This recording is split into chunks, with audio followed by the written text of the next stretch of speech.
Prasangka buruk yang dosa adalah prasangka dalam hati yang diyakini. Prasangka buruk yang tidak dosa kalau hanya sekedar lintasan dalam hati, lalu saja seperti itu, lalu kita istighfar, astagfirullahaladzim, tak boleh kita cakap seperti itu, contohnya begitu. Maka teguran kepada diri sendiri atas prasangka buruk yang terjadi, yang tidak diyakini, dan dia hanya sekedar lintasan sahaja, ini termasuk yang dimaafkan.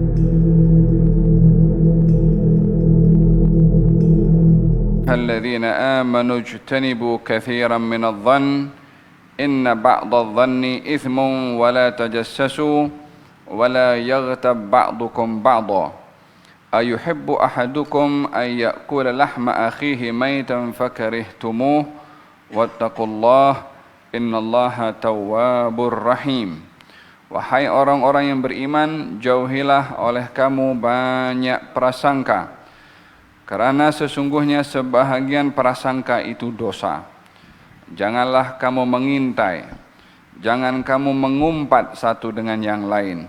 Adakah salah seorang daripada kamu menyukai untuk memakan daging saudaranya sendiri dalam keadaan ianya adalah bangkai dan kamu tidak menyukainya? Bertakwalah kamu kepada Allah, sesungguhnya Allah Maha menerima taubat dan Maha mengasihi.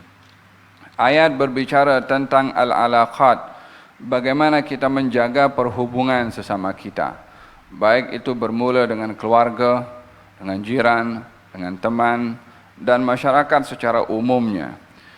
Menjaga hubungan sesama manusia adalah dengan beberapa perkara penting. Selain daripada ihsan, menjaga hubungan dengan mereka dengan berbuat baik, juga menjaga kepada mereka untuk tidak menjaga hubungan ini untuk tidak ada buruk sangka, untuk tidak ada sifat curiga, tidak ada suka mengintai mencari kesalahan orang ataupun mengumpat. Kesemua itu adalah asbab yang boleh meretakkan hubungan, yang boleh memecahkan kemesraan hubungan dan boleh menyebabkan permusuhan, perselisihan, perkelahian dan seterusnya. Dalam ayat ini Allah Subhanahu wa taala menyuruh kepada orang-orang yang beriman, ya ayyuhalladzina amanu, wahai orang-orang yang beriman. Sebelum ini saya bahaskan bila seruan Allah itu ditujukan kepada orang-orang beriman, dipanggil wahai orang beriman, maka di sini Allah ingin menyampaikan perintah atau larangan. Karena perintah dan larangan itu tuntutannya atas dasar iman kepada Allah. Sehingga saat kita melakukan apa yang diperintahkan oleh Allah, karena Allah yang suruh. Ketika kita meninggalkan apa yang dilarang oleh Allah, karena Allah yang larang. Dengan demikian, perbuatan kita melakukan sesuatu atau meninggalkan sesuatu yang diperintah oleh Allah atas dasar iman kita kepada Allah Subhanahu wa taala dan patuhnya kita kepada Allah. Oleh sebab itu dahulu bila disebut atau dibaca ya ayyuhalladzina amanu, semua orang beriman akan menumpukan perhatiannya karena mereka dipanggil oleh Allah Subhanahu wa taala. Dengan demikian hendaklah ketika membaca ayat-ayat ini hendaklah kita melihat sejauh mana kita hubungan kita dengan Allah sebagai orang beriman dalam pendengaran kita ketika dipanggil oleh Allah wahai orang-orang yang beriman. Perintahnya adalah ijtanibu katsiran minadh-dhanni, jauhilah oleh kamu banyak prasangka, wahai laki-laki yang beriman, wahai perempuan yang beriman. Jauhi oleh kamu banyak prasangka. Prasangka adalah apa yang menjadi lintasan di dalam hati yang ianya terbagi kepada beberapa bahagian. Suara dalam hati terhadap orang lain. Ada yang ianya perkara yang harus, yakni perkara yang mubah. Seperti orang menyangka tak lama lagi sahabat saya mungkin akan datang. Itu kan menyangka. Tapi tak ada kaitan dengan hukum hakam haram atau halal, dosa atau tidak. Tetapi prasangka ini akan menjadi dosa bila ianya mempunyai prasangka buruk kepada orang lain dan diyakini prasangka buruk itu ada kepada orang tersebut. Berbeza dengan prasangka yang hanya sekedar lintasan di dalam hati dan tidak diyakini. Kadang-kadang ada berlaku dalam hati seseorang prasangka buruk kepada orang namun tidak diyakini, tidak dipegang, tidak dijadikan sebagai satu sandaran kepada dia. Oleh sebab itu dalam hadis Nabi Muhammad sallallahu alaihi wasallam, "Innallaha tajawaza an ummati ma waswasat bihi nafsuh ma lam yatakallam." Allah memaafkan apa yang menjadi lintasan dalam hati ini dari hal-hal yang tidak baik, selagi dia tidak mengungkapkan kepada orang lain, selagi dia tidak diyakini prasangka buruk dalam hati itu adalah satu hal yang benar dalam prasangka tersebut. Jadi perbezaannya halus antara prasangka baik, prasangka buruk yang dosa dan prasangka buruk yang tidak dosa. Prasangka buruk yang dosa adalah prasangka dalam hati yang diyakini. Prasangka buruk yang tidak dosa kalau hanya sekedar lintasan dalam hati, lalu saja seperti itu. Lalu kita istighfar, astagfirullahaladzim. Tak boleh kita cakap seperti itu. Contohnya begitu. Maka teguran kepada diri sendiri atas prasangka buruk yang terjadi, yang tidak diyakini, dan dia hanya sekedar lintasan sahaja, ini termasuk yang dimaafkan. Kalimat dimaafkan di sini bermakna itu salah, tapi dimaafkan oleh Allah Subhanahu wa taala. Walaqad khalaqnal insan wa na'lamu ma tuwaswisu bihi nafsuhu wa nahnu aqrabu ilaihi min hablil warid. Kami yang cipta manusia, kami juga tahu isi hatinya. Demikian Allah Subhanahu wa taala berfirman mengenai pengetahuannya ke atas segala sesuatu yang ada pada manusia, ya'lamu kha'inatal a'yun wa ma tukhfis sudur.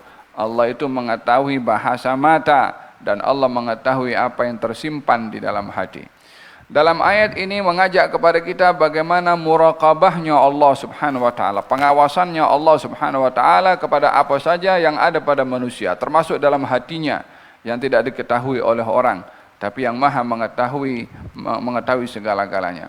Untuk apa kita bersembunyi daripada orang yang tak boleh memberikan apa-apa manfaat dan mudarat, sementara yang Maha Kuasa Subhanahu wa taala yang boleh memberi manfaat, boleh mengelakkan mudarat, kita tidak menghitung pengawasannya terhadap apa yang diketahui oleh Allah Subhanahu wa taala kepada kita. Oleh sebab itu perhatian yang ada kepada seorang beriman lebih fokus kepada pengawasan Allah berbandingkan kepada pengawasan manusia. Dengan demikian, masalah prasangka terbagi kepada beberapa bahagian. Yang pertama, prasangka yang harus, yang mubah. Kemudian prasangka yang tidak dosa. Dan prasangka yang atau prasangka salah yang dosa yang dimaafkan, dan prasangka dosa yang tidak dimaafkan. Prasangka yang harus, seperti mana saya katakan, orang punya prasangka biasa-biasa. Prasangka yang dosa tapi dimaafkan, meyakini prasangka buruk kepada orang tapi tidak mempunyai prasangka buruk kepada orang tapi tidak diyakini sebagai satu kebenaran. Yang ketiga yang dosa adalah prasangka buruk kepada orang lain, diyakini prasangka itu adalah benar. Seperti mengatakan, fulan ini pencuri, fulan ini dia minta duit, fulan ini begini, fulan ini begitu. Alhasil tuduhan kepada orang dengan prasangka buruk tanpa ada bukti, maka ini adalah dikatakan prasangka yang dosa. Iyyakum wadh-dhann fa inna adh-dhanna akdzabul hadits. Kata baginda Rasulullah sallallahu alaihi wasallam, hati-hati kamu daripada prasangka.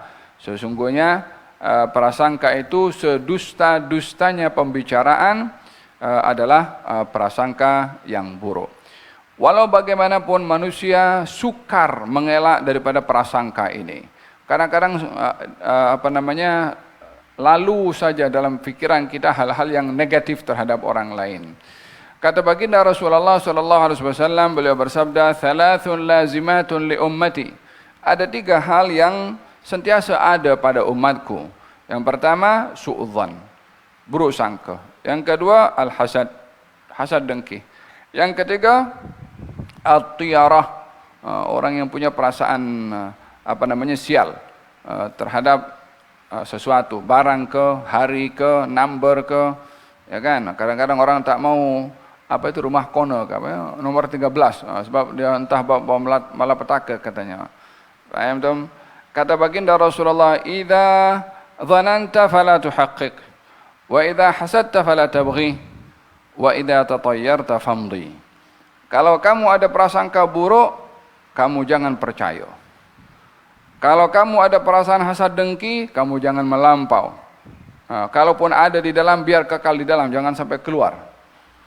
Wa idza tatayyarta famdi, kalau kamu ada perasaan sial, kamu lawan itu. Jangan percaya dengan perasaan-perasaan seperti itu. Dan dalam hal ini, langkah yang pertama yang diperintahkan oleh Allah untuk kita menjaga hubungan sesama kita adalah menjauhi banyak prasangka. Khaslatan laisa fawqahuma min birrin husnudzan billah wa husnudzan bi ibadillah. Dua hal yang tidak ada lebih baik daripada keduanya, baik sangka pada Allah dan baik sangka kepada makhluknya Allah. Berbaik sangka bukan menghalang seseorang untuk berhati-hati daripada orang lain. Berbaik sangka bukan menghalang seorang untuk mengambil langkah-langkah jaga-jaga. Seperti seseorang umpamanya pergi ke masjid atau pergi ke surau. Masjid yang datang ke masjid ini semuanya wali-wali semua ini. Mungkin aku punya kereta, walau punya motosikal tak ada orang curi, walau aku punya punya selipar. Main campak di mana saja. Atau kereta atau motor dengan kuncinya sekali letakkan di sana. Apa baik sangka? Apa baik sangkanya? Tak mungkin ada mencuri. Ini baik sangka tak kena tempat. Baik sangka dengan mengambil langkah-langkah penjagaan. Dalam hal ini perlulah seseorang itu untuk berjaga-jaga dengan tidak memiliki buruk sangka kepada orang lain. Hadam berkenaan dengan bahagian yang pertama, yaitu mengenai prasangka. Kemudian at-tajassus, mengintai. Kemudian mengumpat yang dilarang oleh Allah Subhanahu wa taala. Tajassus, mencari-cari kesalahan orang, mencari-cari aib orang. Ini juga hal yang dilarang. Karena orang mencari aib orang, nanti aibnya dia akan didedahkan oleh Allah Subhanahu wa taala. Mengenai tajassus, mengenai ghibah akan dibahaskan pada pertemuan yang akan datang insyaallah. Ringkasnya adalah tajassus. Ada perbedaan antara tajassus dengan tahassus. Tajassus dengan tahassus. Tajassus mencari-cari kesalahan orang. Tahassus curi-curi pendengaran, curi-curi pembicaraan orang. Dia duduk, bukan tujuan untuk duduk dengan curi apa dia cakap. Itu namanya tahassus. Kalau tajassus sengaja dia cari kesalahan, pergi internet situ. Ini apa nih? Oh, YouTube dia. Aku nak dengar dia punya ceramah nih. Tapi apa tujuannya ceramah? Nak cari dia punya aib. Apa aku nak buat konten, nak hentam orang ini kan? Ada apa namanya tajassus, mencari aib. Man tatabba'a aurata akhihi tatabba'a Allahu auratah. Siapa orang yang dia cari-cari aib orang, Allah akan dedahkan dia punya aib. Man satara musliman satarahu Allah. Tapi orang tutup aib orang, maka aibnya akan ditutup oleh Allah Subhanahu wa taala. Siapa di antara kita yang tak ada aib, bila ingin aib kita ditutup, jangan dedahkan aib orang ataupun jangan cari aib orang. InsyaAllah kita akan sambung berkenaan dengan ayat yang berikutnya atau penjelasan tentang perincian tajassus dan tahassus serta ghibah pada pertemuan yang akan datang.